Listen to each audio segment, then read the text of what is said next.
Aujourd'hui, je vais vous parler de la cité écologique, c'est-à-dire de la question de savoir si la nature et les environnementalistes ont ou non un droit de cité.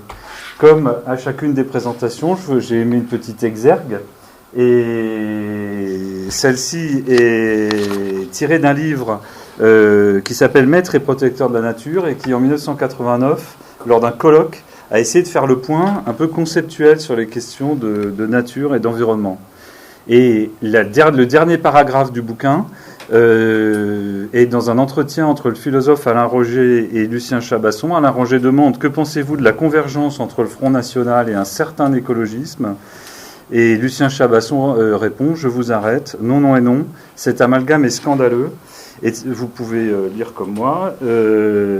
Pour tenter de se donner bonne conscience, certains préféraient noyer le poisson et renvoyer dans les ténèbres Vechter et les écologistes avec le Front National.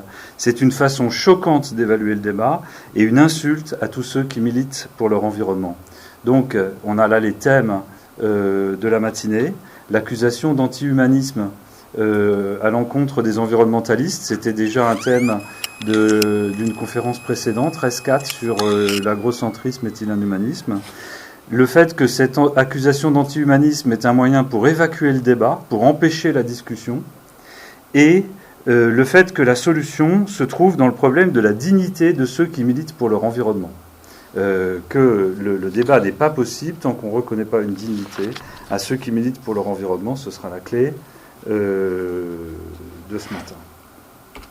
Donc je vous rappelle le contexte, on est dans un cycle de conférences RES qui a pour but une analyse institutionnelle de l'action théorique des chercheurs dans le champ de l'environnement.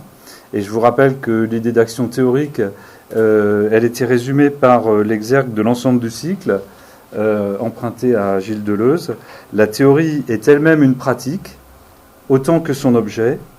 La théorie n'est pas plus abstraite que son objet, c'est une pratique des concepts, et il faut la juger en fonction des autres pratiques avec lesquelles elle interfère. Autrement dit, la théorie de la gestion environnementale, par exemple, est à part entière une pratique de gestion environnementale qui interfère avec d'autres aspects de la pratique. Dans le programme de RES, j'ai essayé de pousser plusieurs fronts à la fois. La recherche d'un nouveau pacte critique, c'était les séances 0 et 1, et il y en aura encore une. L'analyse des rhétoriques qui règnent sur le champ. Aujourd'hui, on va en parler un peu, mais c'était le thème principal de l'agrocentrisme et de l'inhumanisme. L'analyse des fondements institutionnels de nos champs de recherche, c'était la séance 5 sur les institutions de recherche du champ agricole qui travaillent sur l'environnement. Et il y en aura sans doute une autre sur le grand établissement en cours de création. L'implication du chercheur comme analyste, ça on en a reparlé hier pas mal. Un travail d'approfondissement de la théorie de l'ASIE, on a déjà fait 2 séances là-dessus et il y en aura encore une ou deux. Et un réexamen des autres théories sociales et politiques de l'environnement. Je prévois de faire 3 séances là-dessus. Aujourd'hui, on va parler de la théorie de la justification de Boltanski et Thévenot et de ses applications à l'environnement. En janvier, je ferai une séance sur la tour et les politiques de la nature. Et en janvier aussi, je ferai une séance sur la doxa néo-patrimoniale et de l'apprentissage collectif. Alors, qu'est-ce qu'on va essayer de faire aujourd'hui ? Pourquoi Boltanski et Thévenot ? Parce que c'est une théorie très influente dans notre domaine. Il faut dire aussi que cette conférence n'existerait pas sans l'action vigoureuse et obstinée de Jean-Baptiste Narcy, qui, dans le cadre de sa thèse, a mobilisé de manière très forte la théorie de la justification de Boltanski et Thévenot, et d'une certaine manière, comme plusieurs autres doctorants dans d'autres domaines, a servi de remède à mon autisme. Donc, c'est à Jean-Baptiste qu'on doit cet intérêt et cette possibilité même de faire ça. Un des intérêts aussi, c'est que cette théorie repose sur des présupposés qui sont très orthogonaux à ceux de l'ASIE. Et par ailleurs, c'est une théorie qui occupe une place majeure dans l'empire du sens, c'est-à-dire dans la vague théorique qui a commencé au début des années 80 et qui domine aujourd'hui, et qui est fondée sur un refus du surplomb et de la critique. Donc, un des enjeux du cycle RES, c'est bien d'ouvrir un nouvel espace critique, de fonder un nouveau pacte critique, Et donc c'est pas seulement sur le plan des théories de l'environnement que je veux discuter la justification de Boltanski et Thévenot, mais aussi parce que c'est une des théories phares de l'empire du sens. Donc je vais prendre comme moteur de la réflexion pour ça une question devenue classique. Et qu'en est-il de la cité verte? Est-ce qu'il y a ou pas une cité verte? Pour aborder cette question, je me suis appuyé sur des textes. Le premier, évidemment, est le livre fondateur de Boltanski et Thévenot. Ensuite, il y a 3 articles, en fait, de gens qui ont cherché la cité verte. Lafaille et Thévenot, une justification écologique, conflit dans l'aménagement de la nature, en 1994. Bruno Latour, à son tour, s'est lancé à la recherche de la cité verte. Je voulais intituler mon exposé « Les aventuriers de la cité perdue », mais en lisant le papier de Latour, je me suis aperçu qu'il avait déjà parlé des aventuriers de la cité perdue. Et donc, il est parti à la recherche de la 7e cité. On verra après s'il l'a trouvée ou pas. Olivier Godard a aussi écrit un papier là-dessus, « De la pluralité des ordres, les problèmes d'environnement et de développement durable à la lumière de la théorie de la justification ». Donc ça, c'est 3 explorateurs qui sont partis chercher la cité verte. Et puis j'ai pris un tout petit nombre de textes dans une immense littérature qui essaye de parler du concept de nature et d'éclairer avec ça les questions d'environnement. Un premier texte dont le titre est à lui seul tout un programme, Raphaël Larère, l'écologie ou le geste d'exclusion de l'homme. C'est un des textes du livre Maître protecteur de la nature. Et dans le même livre, un texte de François Dagognet, Pourquoi protéger ce qu'on maîtrise? Réflexion sur l'arbre. Et je me suis aussi appuyé sur le bouquin de Catherine et Raphaël Larère, dont je n'ai pas retrouvé de mémoire le nom, qui porte sur la théorie de la nature. Le bon usage de la nature. Ce que je voudrais dire, c'est que toute cette littérature surabondante sur la nature, qui décortique le concept de la nature, m'a toujours inspiré un malaise et une méfiance, en particulier dans le contexte des débats français sur cette question, et donc que j'ai toujours été réticent à ce qu'on s'aventure dans cette couche-là. On verra après pourquoi. Et on pourra traiter une question que Jean-Baptiste avait soulevée il y a 4 ans, peut-être lors d'un séminaire. Est-ce qu'on ne devrait pas, pour renforcer la SGE, justifier sur un plan philosophique ou éthique, ou moral plutôt, l'objectif écologique qui sert de référentiel à l'analyse? Donc on verra après pourquoi cette méfiance, elle venait du constat que de manière pratique, ces labyrinthes théoriques de discussion de la nature étaient utilisés pour noyer le poisson, exactement au sens où Chabasson l'entend là.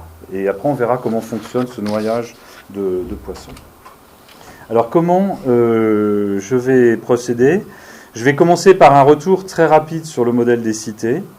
Ensuite, je vais vous raconter comment les explorateurs précédents ont fouillé pour trouver la 7e cité. Ensuite, on verra qu'ils n'ont pas trouvé la 7e cité. Et donc, il faudra retrouver une autre orientation. Et là, on va trouver cette cité. Ensuite, on regardera quelle est la consistance de cette cité.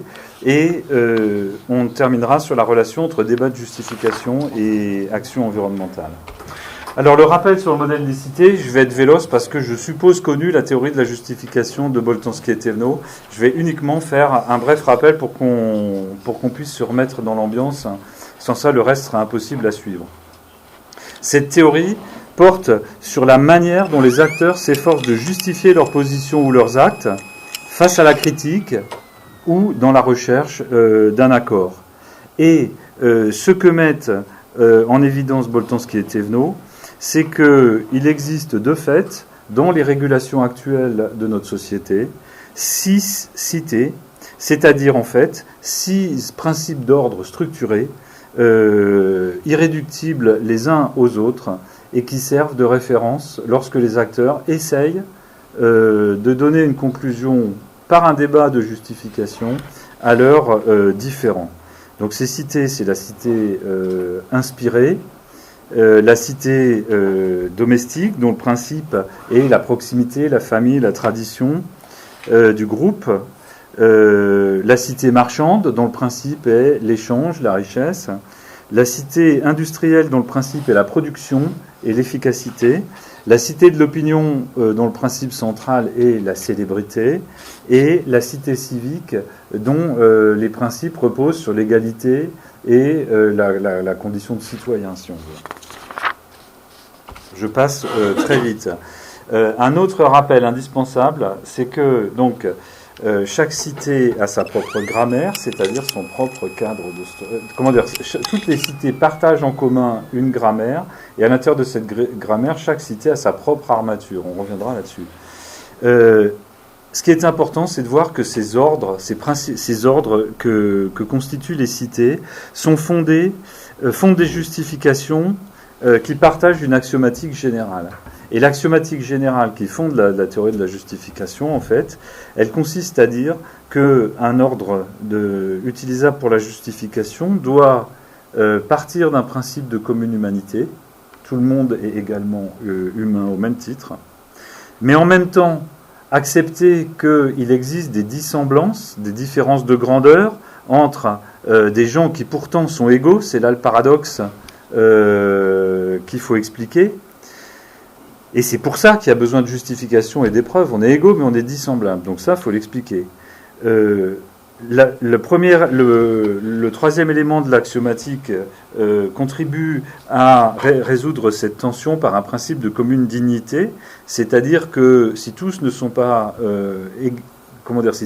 semblables ou au même niveau à un moment donné, tous ont la potentialité de s'élever. Le quatrième principe de l'axiomatique, c'est la nécessité d'un ordre pour clore les désaccords.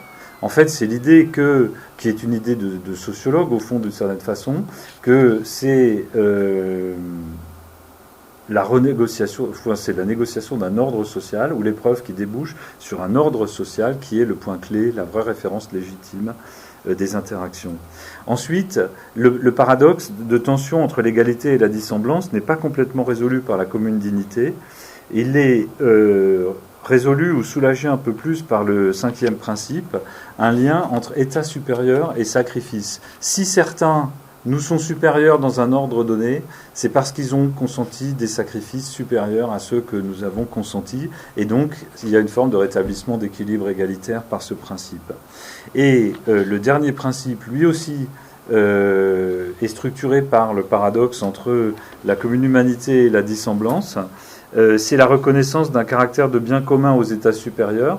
Dit autrement, c'est la formule de D'Artagnan, un pour tous, tous pour un. Il est bon pour tous que certains soient plus grands. Et c'est pour ça que dans un contexte égalitaire, on peut accepter que certains soient plus grands. Donc vous voyez que le paradoxe fondateur qui fonde l'axiomatique, c'est ça. Nous sommes tous égaux, mais on est différents. Alors qu'est-ce que ça permet de faire, ce modèle ? Ça permet de mettre en évidence, derrière des disputes très complexes, des ordres cohérents et légitimes de justification. Ça permet d'analyser finement l'échange de critiques entre des acteurs qui s'appuient sur des référentiels différents. Ça permet d'analyser les compromis par lesquels ces acteurs peuvent fonder des ordres secondaires dérivés des cités. Et ça permet de mettre en évidence, par contraste, Boltanski et Thévenot insistent là-dessus, les dynamiques sociales qui se passent de justification, c'est-à-dire qui choisissent d'autres voies que la justification. Par exemple, la violence, la ruse, la voie de fait, etc.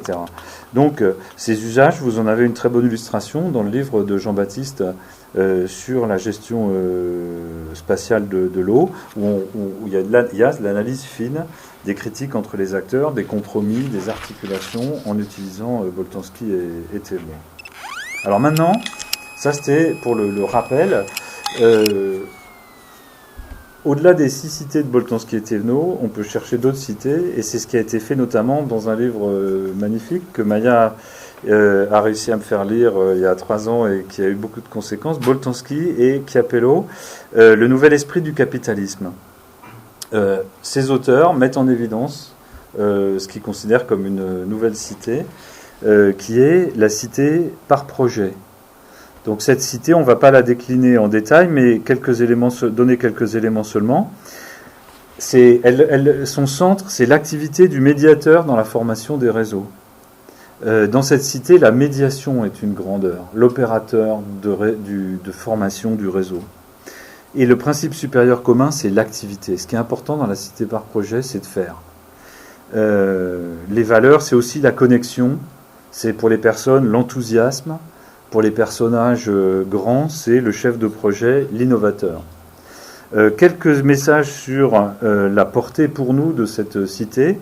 D'abord, son leitmotiv, c'est « On a bien avancé ». Alors, je ne sais pas si ça rappelle quelque chose à certains. C'est vrai qu'à ASCA, quand on travaillait en équipe, à la fin de chaque réunion, sans s'en rendre compte, on disait « Ah, on a bien avancé ».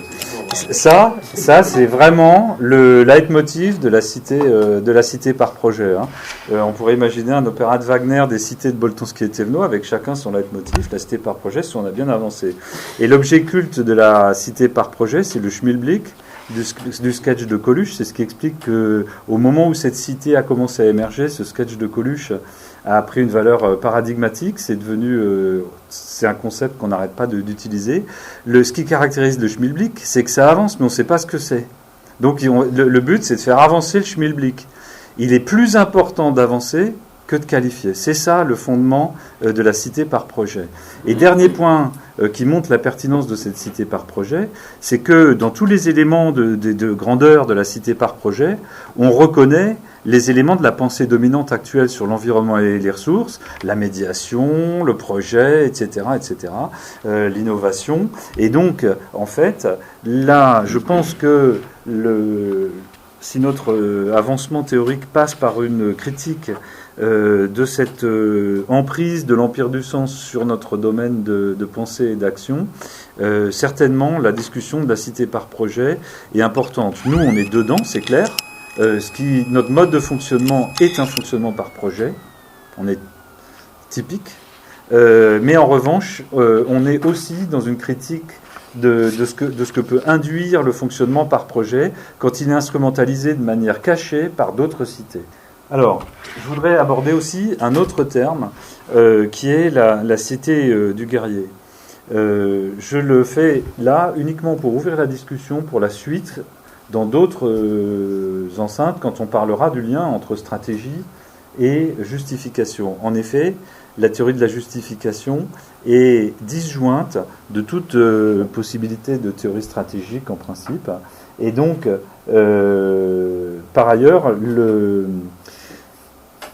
Or, il y a un paradoxe qui est le suivant. La place du guerrier dans la cité, donc là, quand je mets la cité, c'est pas la cité de Boltanski et Thévenot, c'est dans l'ordre politique démocratique, est évidente. Et les ordres politiques et sociaux sont aussi des ordres militaires.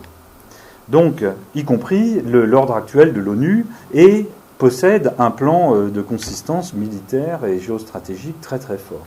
Donc, par ailleurs, le lien entre l'ordre de guerre et l'ordre citoyen est aussi au centre de la construction des systèmes politiques, y compris démocratiques. Dans un livre très intéressant sur les états de violence très récent de Frédéric Gros, qui est paru après que j'ai commencé à préparer ce texte, Frédéric Gros passe en revue dans l'histoire toutes les manières dont la guerre a été codifiée pour constituer une épreuve légitime. Donc, ce n'est pas toutes les violences militaires qui sont potentiellement une cité guerrière, c'est les affrontements militaires lorsqu'ils sont pensés, vécus et contextualisés dans le reste de la vie sociale comme des épreuves légitimes pour retrouver un ordre qui clôt le différent. Donc, entre les hoplites grecs, les chevaliers du Moyen-Âge, la guerre du XVIIIe, messieurs les Anglais tiraient les premiers, la Convention de Genève, toute action militaire n'est pas justifiable d'une cité guerrière, mais il me paraît difficile de défendre que la violence guerrière n'est jamais fondatrice d'un ordre justifié. D'ailleurs, on peut dire la même chose de la cité industrielle. Je suis absolument certain que toute action industrielle n'est pas justifiable de l'ordre industriel, de même que toute action économique n'est pas justifiable de la légitimité de l'ordre marchand. il y a une dimension de prédation dans l'enrichissement de l'homme d'affaires, sur laquelle Michel Villette a publié récemment un livre très intéressant, et qui montre qu'il y a toute une dimension de l'activité de l'homme d'affaires qui n'est pas, dont ne rend pas compte l'idée qu'elle s'inscrirait dans un ordre marchand qui serait fondé sur une commune humanité. Donc cet argument-là ne suffit pas à exclure la cité guerrière. Par ailleurs, l'autre problème, c'est la violence de l'épreuve. Boltanski et Thévenot sont très clairs là-dessus. Ils ne méconnaissent pas du tout le rôle de la violence dans les affaires humaines. En revanche, ils n'acceptent comme épreuve que des épreuves verbales, en fait. Et c'est ce taquet-là qui interdit la cité guerrière de droit de cité. Et de la même manière pour eux, le sport, qui a toutes les caractéristiques d'une cité, c'est-à-dire que c'est un ordre avec un état de grand, une dignité, etc., il l'exclut tout simplement parce que les différences de potentialité physique des gens, à leurs yeux, le rendent suspect. Mais ma propre analyse là-dessus est un peu différente, c'est-à-dire que je vous avais dit dans une conférence précédente, je vous avais proposé l'aphorisme suivant, que le pouvoir des mots est doux à ceux qui ont le pouvoir sur les mots.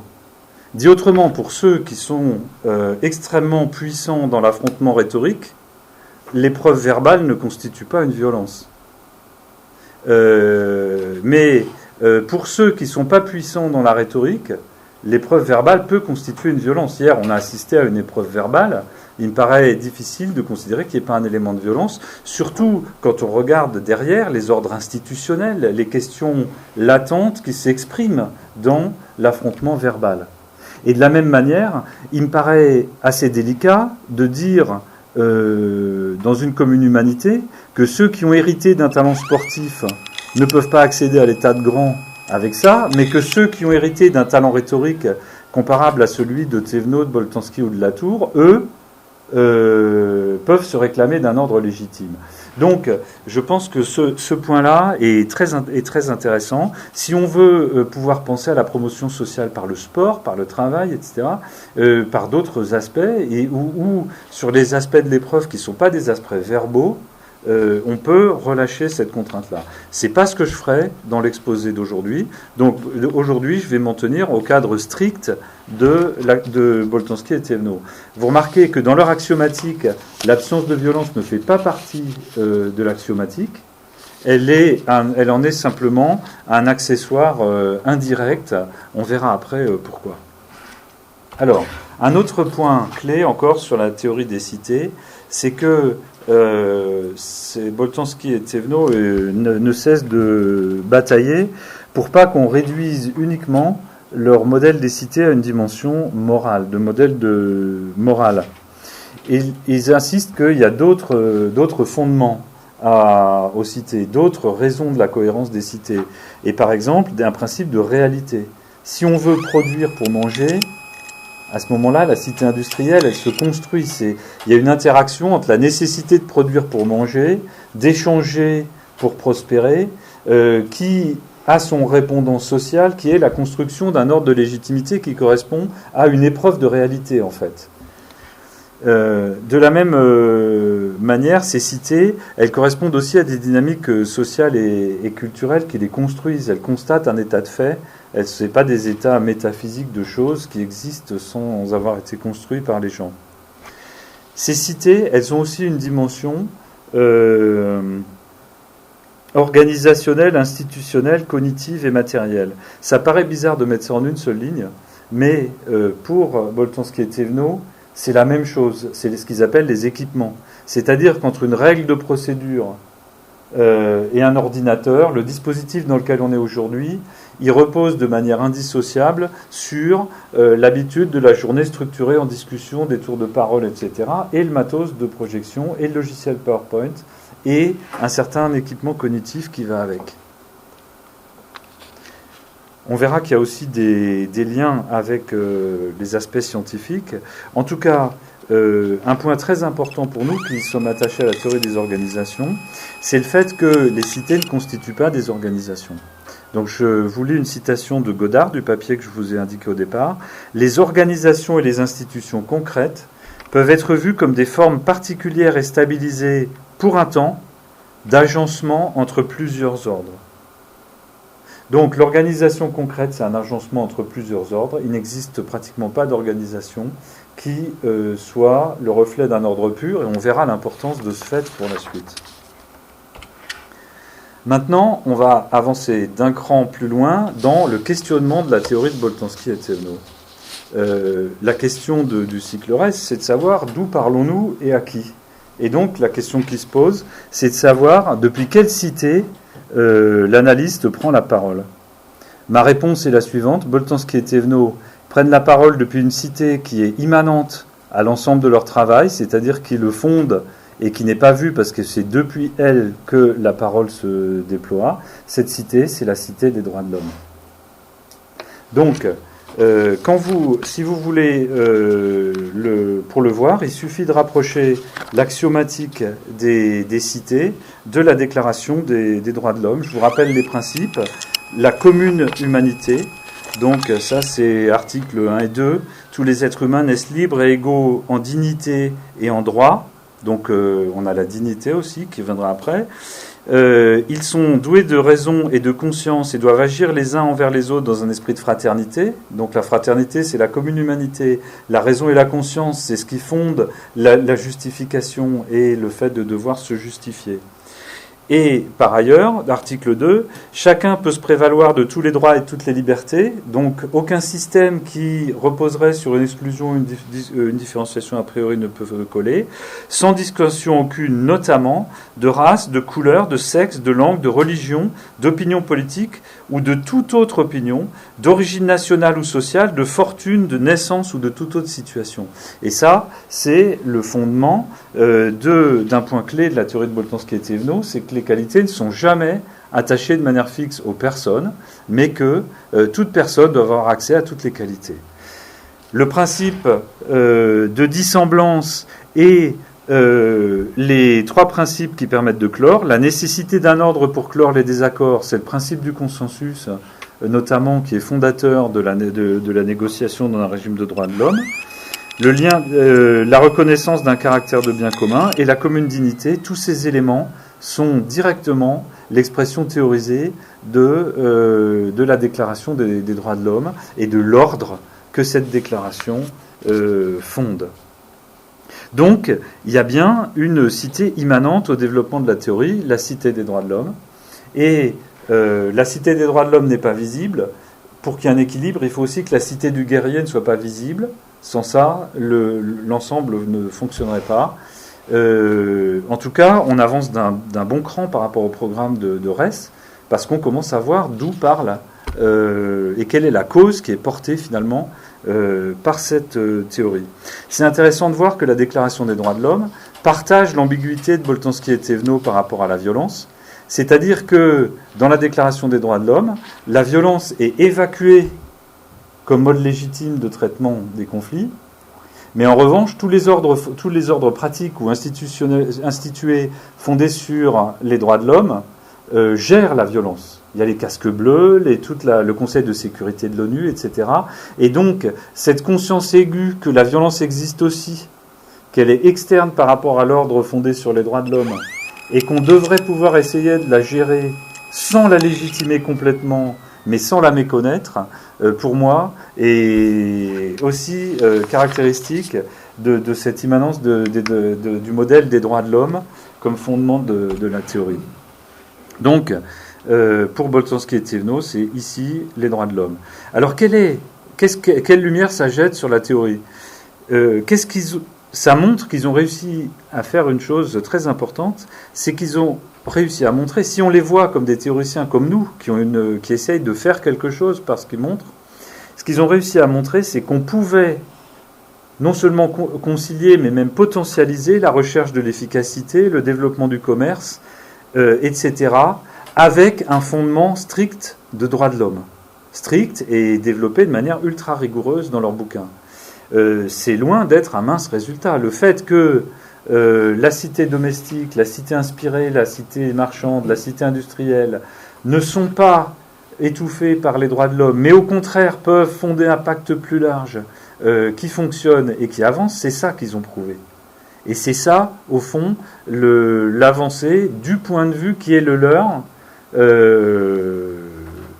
pour sortir des principes de domination de la théorie bourdeusienne, et puis par ailleurs pour, je pense, leur intervention dans le champ social. Il y a une cause qui est portée par cette théorie. Donc, j'ai déjà parlé de la question de la violence de l'épreuve et du fait que c'était un des bords, si on veut, de la théorie. Autre question qui est très importante pour savoir d'où il parle, c'est la question de l'horizon politique de l'épreuve. Dans le modèle des cités, on ne parle pas d'une cité finalement, parce que qu'est-ce que c'est qu'une cité? Si vous pensez à Athènes, une cité comme ordre politique, c'est précisément une manière d'articuler un ordre économique, un ordre guerrier, un ordre domestique. Dans la cité, c'est les familles qui sont articulées. Les Athéniens appartiennent à des familles, à des clans qui s'appellent les dèmes. Et donc, la cité, c'est justement la cité avec un grand C, la cité politique. C'est pas du tout la cité idéale. La cité idéale, elle est un plan, alors que la cité politique, elle est justement la capacité à intersecter les plans pour les faire vivre ensemble et pour faire vivre beaucoup d'hommes et beaucoup de choses ensemble. La multitude, la cité, c'est la multitude qui arrive à vivre ensemble, à s'instituer. Donc, donc au-delà des cités, le débat d'interaction, de manière implicite, il renvoie à un ordre politique plus large que les cités. Cet ordre politique, je pense que dans l'approche de Thévenot, en tout cas, c'est l'État, tel qu'il est défini par Thévenot dans son texte sur les investissements de forme, c'est-à-dire l'État, c'est-à-dire l'ensemble des mécanismes de mise en équivalence qui permettent de vivre ensemble. Donc, il est quand même très important de voir que le fonctionnement des cités suppose un horizon politique régulateur, c'est-à-dire qu'à la fois il le construit, il est instituant d'un ordre politique régulateur, mais il suppose aussi concrètement qu'il y ait un ordre régulateur. Donc, c'est comme le vélo. Pour que le débat de justification fonctionne, il faut un ordre régulateur, et puis en même temps ça entretient et ça renforce l'ordre régulateur. Mais si l'ordre régulateur est affaibli par des agressions externes, la possibilité du débat ou des asymétries plus fortes, la possibilité même du débat régulateur rejaillit sur la possibilité de la justification. D'où question, est-ce que les cités sont fondées ou fondatrices? Je vais passer un peu vite, sauf pour souligner un point, c'est de savoir quelle est... est-ce que les cités, on les constate? Est-ce qu'elles sont instituées? Ou est-ce qu'elles sont à fonder? C'est-à-dire, est-ce qu'on les institue? On verra que ce point est absolument crucial, surtout s'agissant de la cité écologique. Et là-dessus, il y a deux solutions. Il y a la solution proposée par Godard, qui consiste à dire qu'une nouvelle cité, c'est le résultat d'un compromis qui petit à petit se renforce, se durcit pour devenir une nouvelle cité. Et ma propre position est opposée à celle-là. Elle consiste à dire qu'une nouvelle cité, c'est un principe nouveau d'ordre qui arrive à frayer son chemin dans l'entrelac des compromis entre les cités précédentes. On verra que dans le débat sur les textes, ce point est absolument crucial, puisque tous ceux qui cherchent aujourd'hui la cité écologique partent toujours de l'idée que c'est des compromis entre les cités existantes que jaillira la cité écologique. Je pense que c'est complètement inexact, et je pense que si on revient à la naissance de la cité marchande ou de la cité industrielle, on s'apercevra qu'elles ne sont pas du tout le durcissement d'un compromis, mais au contraire des innovations humaines fondamentales qui ont augmenté le nombre de dimensions de l'espace humain. Ça n'est pas...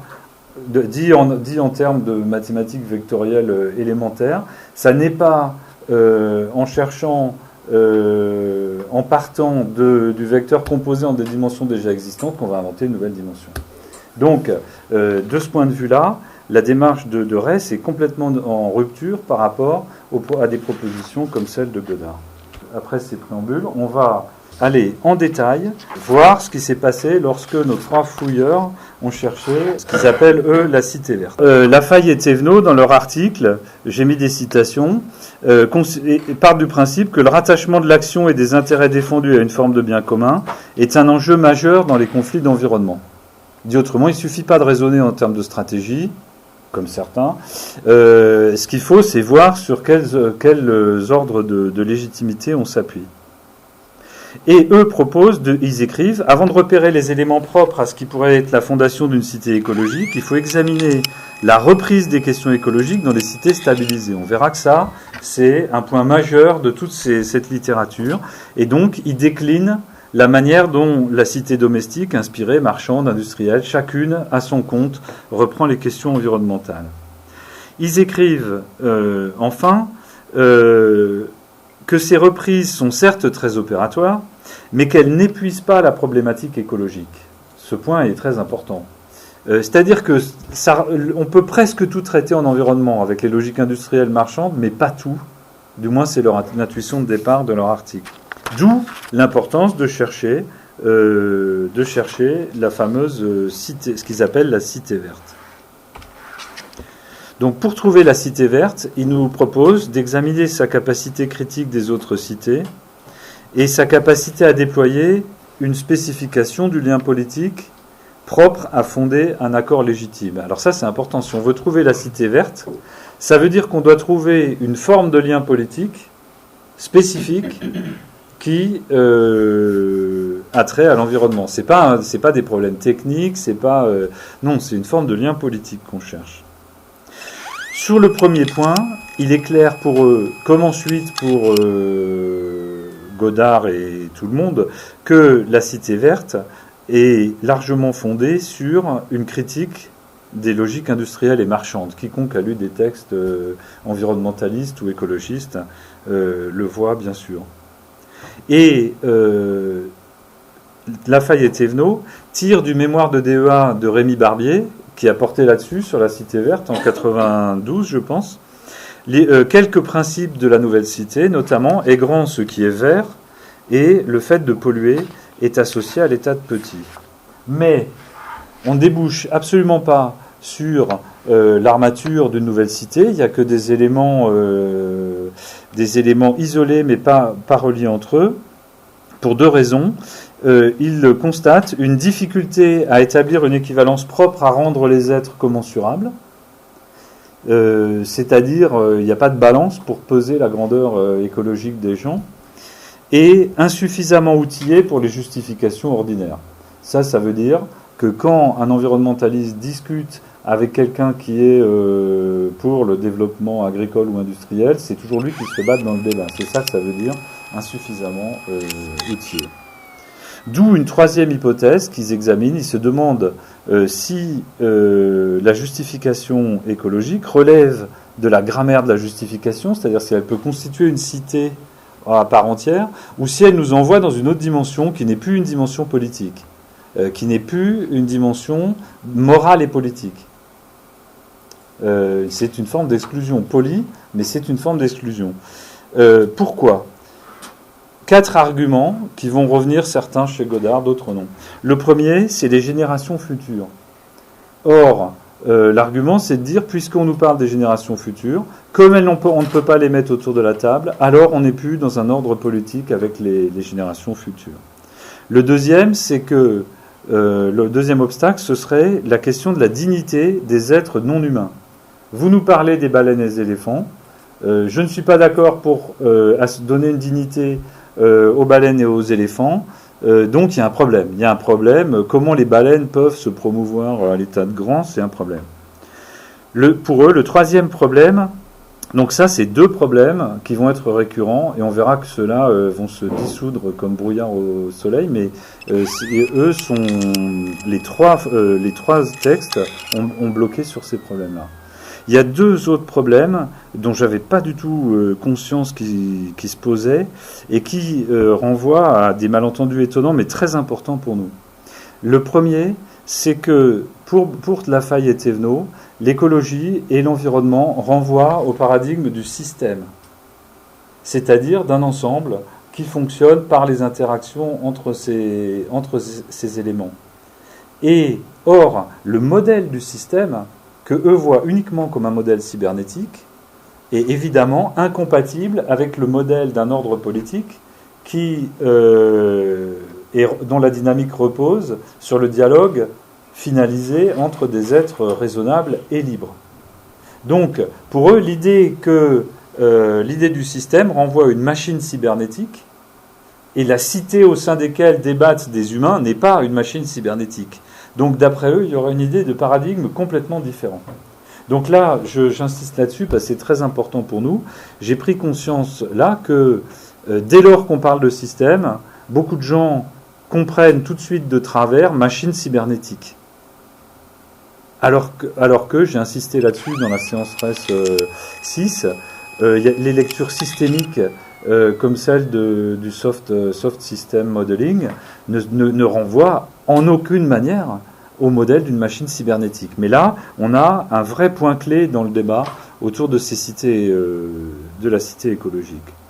Quatrième obstacle, qui est du même ordre, c'est que dans le discours écologique et dans aussi les travaux de l'écologie comme science, la figure de la biosphère, c'est-à-dire d'un ensemble qui englobe tout le monde, elle aussi constitue un ordre total qui échappe à la liberté, à la régulation politique, et qui donc n'est pas soluble dans un modèle moral et politique de dialogue entre les hommes.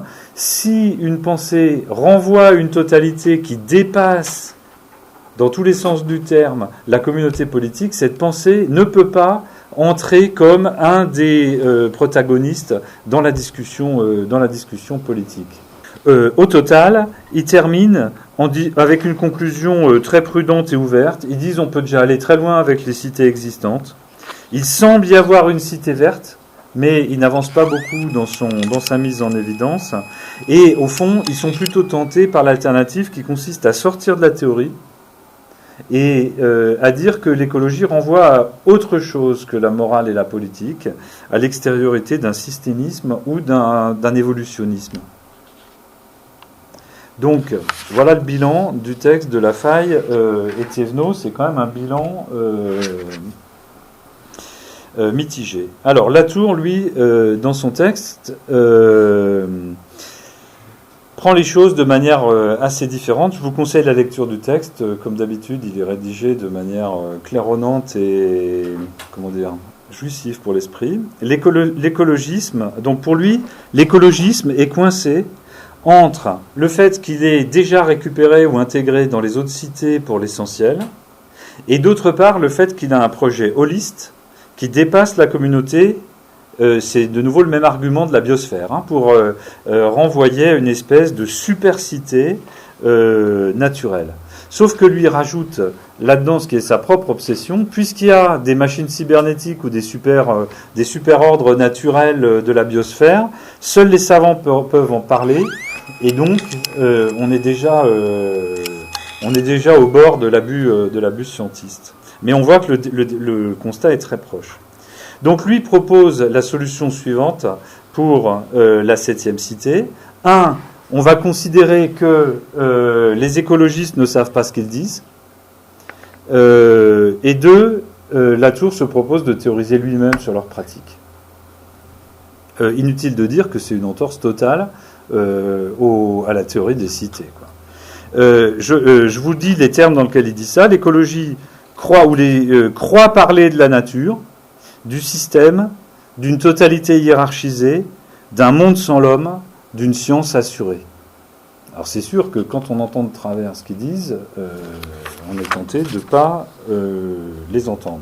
En tout cas, son fondement, c'est de dire cette cité-là, les écologistes sont quand même vraiment trop cons, ils ne savent pas ce qu'ils font, ce qu'ils disent ne renvoie pas à ce qu'ils font, et donc ils se mettent dans une posture de dévoilement, c'est très clair, pour dire, au fond, ils sont plus intelligents qu'ils ne croient, et moi je vais vous dire quel est l'ordre qui fonde leur écologie. Donc, le principe de la 7e cité, d'après lui, c'est l'incertitude quant à la hiérarchie. Alors, ne vous inquiétez pas, c'est difficilement compréhensible, on verra après les conséquences. Pour lui, le principe fondateur de la cité, c'est l'incertitude quant à la hiérarchie, quant à la composition du collectif. Et donc, pour lui, tout s'éclaire en appliquant Kant aux éléphants. Donc, il nous fait une citation de Kant sur la raison morale, et voilà son commentaire. Le style est abominable, mais la pensée claire.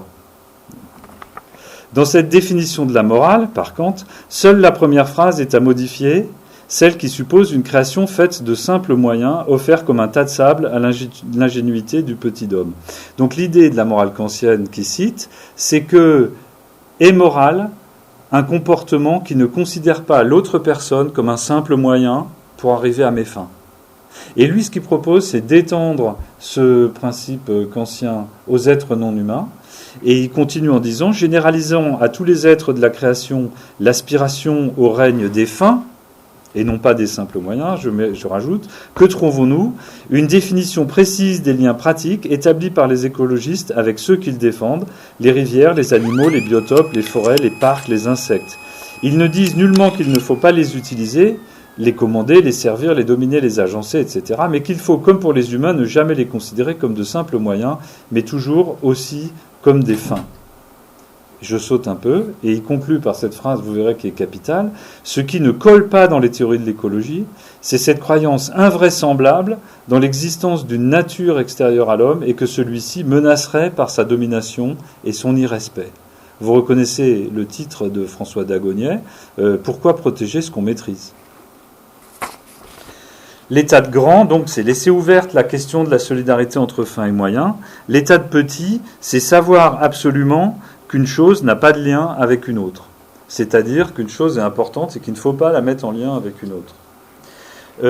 Très important dans son texte, ce qu'il appelle l'écologie fondamentaliste, c'est-à-dire les philosophies écologiques les plus directement centrales sur le projet de protection de la nature, sont toutes petites. Donc, je vous lis la citation. « L'écologie profonde n'a tout simplement pas sa place dans la cité de l'écologie, de même qu'à l'inverse, n'y a pas sa place, etc. » En gros, il traite les deep écologistes de misérables. C'est-à-dire, plus quelqu'un défend la nature, plus il est misérable dans la cité, c'est un misérable dans la cité latourienne. Donc, d'après lui, il n'existe pas de philosophie politique acceptable dans le champ de l'écologie.